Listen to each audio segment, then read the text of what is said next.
दोस्तों GSTR 3B late fees को लेकर के एक बहुत ही बड़ा रिलीफ निकल करके आया है, जो हम इस वीडियो में डिस्कस करने वाले हैं। वीडियो में आगे बढ़ने से पहले चैनल को सब्सक्राइब कर लीजिएगा, बेल आइकन को प्रेस करना मत भूलिएगा, ताकि कोई भी इंपॉर्टेंट अपडेट अपलोड हो उसकी नोटिफिकेशन आपको मिल जाए। छोटे बड़े सभी टैक्स पेयर्स के लिए ये रिलीफ है। दोस्तों अभी हाल ही में नोटिफिकेशंस इशू की गई थी। उन नोटिफिकेशंस के अंदर जीएसटीआर 3B को लेकर के जीएसटीआर 3B लेट फीस को लेकर के कुछ वेवर अनाउंस किए गए थे। अभी आप स्क्रीन पर देख पा रहे हैं जीएसटीआर 3B में अभी तक के आपको जो वेवर दिए गए हैं, यानी कि अगर आपका टर्नओवर 5 करोड़ से ज़्यादा है तो मार्च महीने की जीएसटीआर 3B की जो ओरिजिनल ड्यू डेट है आपके लिए वो है 20 अप्रैल। यानी कि ओरिजिनल ड्यू डेट मार्च महीने की आपकी 20 अप्रैल है, लेकिन उन नोटिफिकेशंस में कहा गया है कि ओरिजिनल ड्यू डेट से 15 दिन के अंदर अंदर अगर आप फाइलिंग कर लेंगे तो आपको लेट फ़ी नहीं देनी। यानी कि 15 दिनों के लिए आपको लेट फ़ी की रिलैक्सेशन दी गई है ओरिजिनल ड्यू डेट से एक्स्ट्रा 15 दिनों के लिए। यानी कि 20 अप्रैल अगर आपकी ड्यू डेट है और 5 मई तक आप फाइलिंग कर लेते हैं तो आपको लेट फ़ी पे नहीं करनी है। सिमिलरली अगर आपका टर्नओवर अप टू 5 करोड़ है और आपने मंथली फाइलिंग ऑप्ट की हुई है, आप क्वार्टरली में नहीं है, आप मंथली फाइलिंग कर रहे हैं, तो आपके लिए मार्च महीने की जो ड्यू डेट है वो है 20 अप्रैल। और छोटे टैक्स पेयर्स को जिनका टर्नओवर अप टू 5 करोड़ है उनको 30 दिन का समय दिया गया था कि 30 दिन तक अगर आप फाइलिंग कर लेते हैं तो आपको लेट फ़ी पे नहीं करनी है।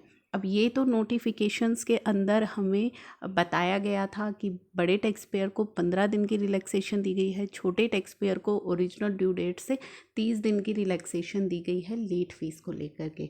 लेकिन अब जो सबसे बड़ा सवाल था कि अगर हम इन रिलैक्स्ड डेट के बाद अपनी 3B फाइल करेंगे, फॉर एग्जांपल अगर आपके लिए 20 अप्रैल ड्यू डेट है, आप स्मॉल टैक्स पेयर है, आपके लिए 20 अप्रैल ड्यू डेट है, तो 20 मई तक अगर आप अपनी फाइलिंग कर लेते हैं तो कोई लेट फीस आपको नहीं देनी थी, 30 दिन की रिलैक्सेशन आपको दे दी गई थी। अगर आप 21 मई को अपनी 3B फाइल करेंगे तो क्या आपको जो लेट फीस है वो ओरिजिनल ड्यू डेट से पे करनी पड़ेगी जो कि 20 अप्रैल थी, या फिर 20 मई जो एक महीना आपको रिलैक्सेशन दे दी गई थी उसके बाद से पे करनी पड़ेगी। तो दोस्तों यहाँ पे आपके लिए काफ़ी इम्पोर्टेंट रिलीफ है। जो लेट फीस है आपको वो इस एक्सटेंडेड डेट के बाद से पे करनी पड़ेगी। जी हाँ, जो पोर्टल है वो आपसे लेट फ़ी एक्सटेंडेड डेट के बाद से वसूल कर रहा है।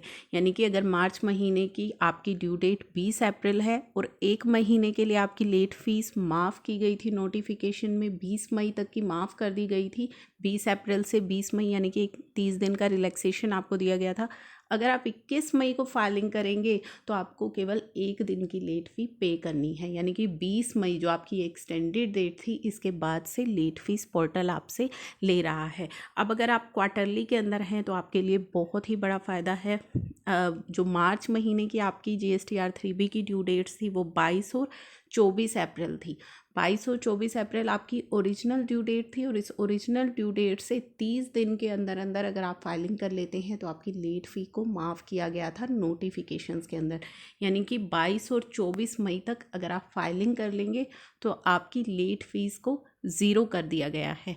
अब अगर आप ये 22 या 24 मई के बाद फाइलिंग करते हैं, सपोज़ जिनके लिए 22 मई ड्यू डेट थी वो 23 मई को कर रहे हैं, तो उन्हें केवल एक दिन की लेट फ़ी पे करनी है, उन्हें ओरिजिनल ड्यू डेट से लेट फ़ीस पे नहीं करनी है। जो कि काफ़ी बड़ा सवाल निकल कर के आ रहा था कि अगर हम, क्योंकि ड्यू डेट्स एक्सटेंड नहीं हुई थी, केवल लेट फ़ीस का वेवर हमें एक महीने के लिए दिया गया था या 15 दिन के लिए दिया गया था बड़े टैक्स पेयर्स के केस में, तो वहाँ पे ये बहुत ही ज़्यादा क्वेरी आ रही थी कि ड्यू डेट एक्सटेंड ना होने के कारण ओरिजिनल ड्यू डेट से हमें लेट फ़ी पे करनी पड़ सकती है।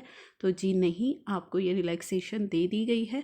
आपको इन एक्सटेंडेड ड्यू डेट्स के बाद से लेट फ़ी पे करनी पड़ेगी। तो ये काफ़ी अच्छा और काफ़ी बड़ा रिलीफ है स्मॉल टैक्स पेयर्स के लिए भी और लार्ज टैक्स पेयर्स के लिए भी। सभी अपडेट्स के लिए चैनल को सब्सक्राइब कर लीजिएगा। Thank you for watching.